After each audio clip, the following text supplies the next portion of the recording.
આપણે લોકોને પરિવાર તેમજ મિત્રોનો જન્મદિવસ ઉજવી કેક કટિંગ કરતા જોયા છે, પરંતુ આજે વિપક્ષીઓ કેક કટિંગ કરી ખાડાનો જન્મદિવસ ઉજવી રહ્યા છે। કેક કટિંગ કરીને વાહન ચાલકોને કેક ખવડાવી હતી।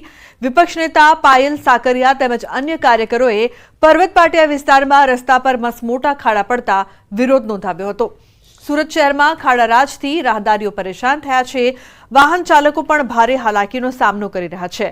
विपक्ष द्वारा अनेक वखत रजूआत करवा छतां कोई निराकरण न आवता विरोध कर्यो हतो। पोलीसे तमाम आम आदमी पार्टीना कार्यकर्ताओनी अटकायत करी छे। આજે અમે કેક કટિંગ કરીને નગરસેવકોને સંગઠનની સાથે આજે અમે ખાડાનો જન્મદિવસ ઉજવ્યો છે, કારણ કે દર વર્ષે કરોડો રૂપિયાના રોડ બને છે અને કરોડો રૂપિયા પોતાના મળતિયાના ખીચામાં જાય છે અને ભ્રષ્ટાચાર થાય છે।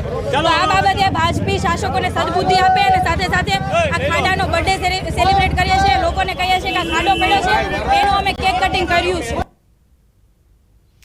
अमदावाद एटले भुवाओनुं शहर आवी उपमा आपवी खोटी न गणाय। ચોમાસું આવતા જ અમદાવાદમાં ઠેર ઠેર મસમોટા ભુવાઓનું સામ્રાજ્ય જોવા મળે છે। ચાલુ સિઝન દરમિયાન જ શહેરમાં 40 થી વધુ ભુવા પડ્યા છે, જ્યારે છેલ્લા 4 વર્ષમાં 319 ભુવા પડ્યા છે, એટલે કે બ્રેકડાઉન થયા છે। પણ શહેરમાં આટલા ભુવા કેમ પડે છે? આખરે આ ભુવા પડવા પાછળનું કારણ શું છે તે જાણવા માટે અમે એનાલિસિસ કર્યું તો ચોંકાવનારા કારણો સામે આવ્યા। ભુવા પડવા પાછળનું એક મુખ્ય કારણ છે ડ્રેનેજ લાઇન। 40 થી 50 વર્ષ જૂની ડ્રેનેજ લાઇનમાં મિથેન નામનો ઝેરી ગેસ ઉત્પન્ન થવાથી નુકસાન થાય છે। શહેરમાં કુલ 3470 કિલોમીટર લાંબુ ડ્રેનેજ લાઇન નેટવર્ક છે, ત્યારે એમસી વર્ષો જૂની લાઇનનું રિહેબિલિટેશન કરી રહી છે, જેથી તેના આયુષ્યમાં વધારો થાય। જમીનની અંદર જે ગટર લાઈનો છે એમાં વર્ષો પહેલાં જે 35-40 વર્ષ કે 50 વર્ષ જૂની ગટર લાઈનો નાખેલી છે, તેમાં આ ગટર લાઈનની અંદર એક મિથેન નામનો ઝેરી ગેસ ઉત્પન્ન થાય છે। ગેસ અંદર ભરાયેલો હોય, જ્યારે ચોમાસાની સિઝન નથી હોતી ત્યારે પાણી ખાલી હોય છે, એટલે જતું હોય પણ ચેનલથી જતું હોય એટલે બહુ તકલીફ ના પડે। જ્યારે ચોમાસાની સિઝન આવે ત્યારે ફૂલ ફ્લેગથી પાણી જતું હોય, એટલે જે મિથેન ગેસ ભરેલો હોય એ વખતે પાઇપોને ડેમેજ કરતું હોય છે।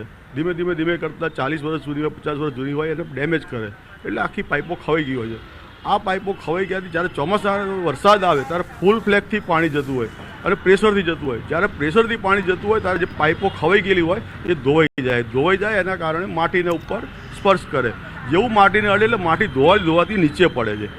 આ કારણે જે ભૂવા પડે છે એનું કારણ આ જ્યાં ગાડી વારંવાર આપણે ભૂવા પડે છે ત્યાં હવે રિહબની કામ કરી છે। જીપીઆર એક મટીરિયલ એવું આવે છે, એ લગભગ 45-50 વર્ષની ગેરંટી હોય છે એની। તો આપણે જ્યાં ગાડી આ ભૂવા પડતા હોય ત્યાં ગાડી ફરી પાછી આપણે એને રિહબ કરીએ છીએ, એટલે કે અંદરથી એ પાઇપો નવા ઉતારી નાખીએ છીએ। આ નાખવાથી એનું આયુષ્ય પાછું 40-50 વર્ષ જૂનું આયુષ્ય લંબાઈ જતું હોય છે। તો અમદાવાદમાં થોડા જ વરસાદમાં અંડરપાસમાં પાણી ભરાવાની સમસ્યા થતા સૌથી વધુ પરેશાન વાહન ચાલકો થાય છે। આ સમસ્યા સામે હવે છુટકારો મળી શકે છે। અંડરપાસમાં પાણી ભરાયા બાદ આપાતકાલીન સ્થિતિને રોકવા મહત્વનું પગલું એએમસીએ 19 અંડરપાસ પર બેરિકેડ સેન્સર લગાવાશે। અખબારનગર અંડરપાસ પર પાયલોટ પ્રોજેક્ટ શરૂ કરાયો છે। પાણી ભરાશે કે તરત અંડરપાસના બેરિકેડ બંધ થશે અને વાહન જતા રોકાઈ જશે। અત્યાર સુધી પાણી ભરાયા બાદ પણ અમદાવાદવાસીઓ અંડરપાસમાં જવાનું સાહસ કરતા હતા। અંડરપાસમાં પાણીમાં વાહનો ફસાઈ ન જાય તે માટે આ નિર્ણય લેવાયો છે।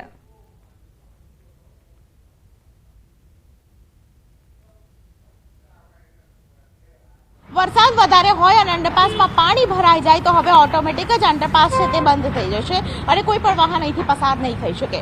અમદાવાદના 19 જેટલા અંડરપાસની અંદર બૂમ બેરિકેડ લગાવવામાં આવ્યા છે, પરંતુ આ બૂમ બેરિકેડની સાથે એવા સેન્સર પણ લગાવવામાં આવશે કે બૂમ બેરિકેડ છે તે ઓટોમેટિક બંધ થઈ જાય અને ટ્રાફિકની અવર જવર રોકી શકાય। અમદાવાદના 19 અંડરપાસમાં આ પ્રકારનો પ્લાન છે તે અમદાવાદ મહાનગરપાલિકા દ્વારા પાસ થઈ ચૂક્યો છે। સૌથી મહત્વની વાત એ છે કે આ જે પ્લાન પાસ થયો છે તેમાં અત્યાર સુધી એવું થતું હતું કે અમદાવાદ મહાનગરપાલિકાનો કોઈ પણ કર્મચારી જ્યારે પાણી ભરાઈ જાય ત્યારે અંડરપાસ સુધી પહોંચે તે પહેલાં ઘણા બધા વાહનો છે તે ખાસ કરીને પાણીમાં ફસાઈ જતા હતા, પરંતુ હવે એવું નહીં થાય। વરસાદ વધારે હશે તો સેન્સર ઓટોમેટિક કામ કરશે। આ પ્રોજેક્ટ અંતર્ગત આ પાયલોટ પ્રોજેક્ટ છે તે અમદાવાદના નવાવાડા વિસ્તારમાં આવેલા અખબારનગર અંડરપાસમાં ઇમ્પ્લિમેન્ટ કરી દેવામાં આવ્યું છે અને આ પ્રોજેક્ટ અંતર્ગત ખાસ કરીને વરસાદ હશે, વધારે પાણી ભરાશે તો આ બેરિકેડ આપ જે જોઈ રહ્યા છો, આ બેરિકેડ બંધ થઈ છે. કુલ મળીને જે વાહન ચાલકોથી પસાર થાય છે અને પાણી ઓછું છે તે રીતે પસાર થવા માટે જ્યારે પ્રયત્ન કરતા હોય ત્યારે ફસાઈ જવાની જે નોબત આવે છે તે ઊભી નહીં થાય. કેમેરા પર્સન ખેંગા રાઠોડ સાથે દીપિકા કુમાર, ન્યૂઝ 18 ગુજરાતી, અમદાવાદ. બનાસકાંઠાના શાક માર્કેટમાં ચોરીની ઘટના બની છે. આશ્ચર્યની વાત તો એ હતી કે આ ચોર મહિલા હતી. ડીસાના વિજય પટેલ શાકભાજી માર્કેટ યાર્ડમાં બંનેની ચોરીની ઘટના સીસીટીવીમાં કેદ થઈ છે. રિટેલ શાકભાજીના વેપારીની નજર ચૂકવી મહિલાએ ગલ્લામાંથી પૈસાની ઉઠાંતરી કરી લીધી.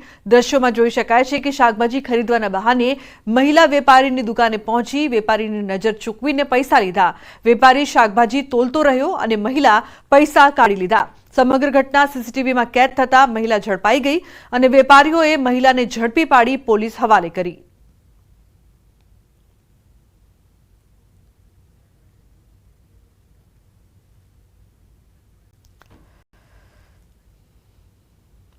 તો રાજકોટ અગ્નિકાંડ બાદ સરકારે રાજ્યમાં ચાલતી રાઇડો અને મેળા બંધ કરાવ્યા છે. મેળા બંધ કરતા મેળા સંચાલકો, તેમના પરિવાર તેમજ કારીગરોની હાલત કફોડી બની છે. તેમની રોજીરોટી પર ખરાબ અસર થઈ રહી છે. 2 મહિનાથી ધંધા રોજગાર બંધ છે. મેળા સંચાલકોએ કહ્યું કે મેળા માટે સરકારે બનાવેલ ગાઈડલાઈનનું પાલન કરવું અઘરું છે અને ટેમ્પરરી મેળા માટે શક્ય નથી.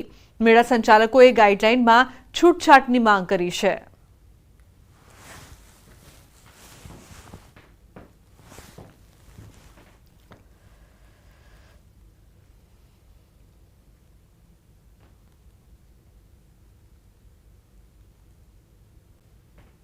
તો મહત્વનું છે કે રાજકોટ અગ્નિકાંડ બાદ રાજ્યના તમામ મેળા બંધ કરવામાં આવ્યા, પરંતુ મેળા સંચાલકોની હાલત કફોડી બનતા તેઓ માંગ કરી રહ્યા છે કે તેમના માટે કંઈ કરવામાં આવે. રોજીરોટી પર ખરાબ અસર થઈ રહી છે પરિવાર તેમજ કારીગરો માટે.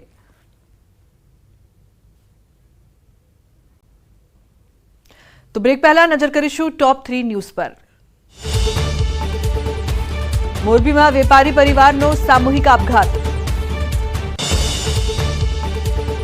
વિરોધ કરનાર 300 ફોરેસ્ટર ઉમેદવારોની અટકાયત. ગુજરાતમાં સિઝનનો કુલ 68.19% વરસાદ નોંધાયો.